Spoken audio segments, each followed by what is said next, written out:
To add your first character, click the Add Character button. This will bring you to the primary character information page where you can add the high-level information about this character, similar to when you created your project. You can add your character's name, gender, other physical details such as weight, height, profession, and age. If this character is not male or female, but rather a creature, just select Other, and you can define what that character is. Next, you can select the archetype of this character. This can be helpful when you're deep into blueprinting or writing your story and you feel you need to add a character for some reason. You can quickly view your character list and see what archetypes you already have in your story and select one that you may not have created yet, or even add another character of the same archetype, like another sidekick your hero meets along the journey, or a threshold guardian that can raise the stakes if your story needs to punch up the danger or obstacles your hero must overcome. Defining 3 main adjectives that best describe your character is a great way to track your character throughout the story. I sometimes use the 3 main adjectives as a way to track my character's growth or arc throughout the story. For example, when we first meet my hero, maybe he's weak-minded, or weak physically, so my first adjective might be weak. As my hero continues the journey, something may happen that forces him to make a decision, and that decision changes him slightly from the weak character we first met to being more outspoken or beginning to stand up for what is right. So I might add outspoken as the second adjective.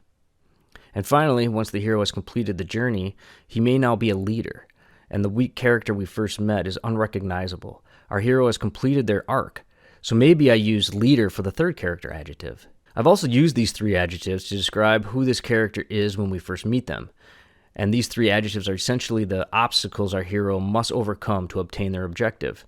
Bottom line, use these 3 adjectives as signposts for your character, which will also help you determine how they will act and react in specific scenes throughout your story. Finally, describe a memorable trait of this character. I typically use this for a physical trait like a scar or a limp while they walk, or something that the audience will identify as being unique to this character.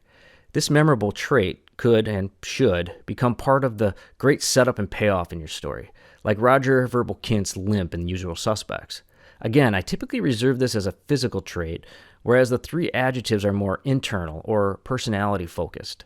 Now, you can certainly stop here as far as information regarding this character goes, but we feel it's important to really get to know your characters and understand how they will react in any given circumstance or scene, so we created an in-depth character creation process.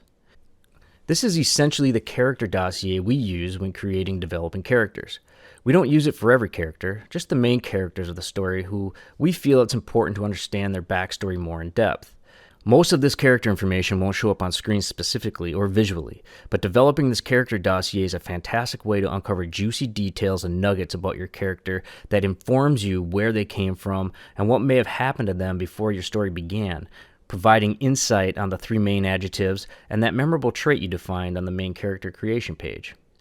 Again, you don't need to take this deep dive into your characters or all characters, so if you want to simply add your stories, characters, and provide minimal information about them, that's perfectly fine and completely up to you.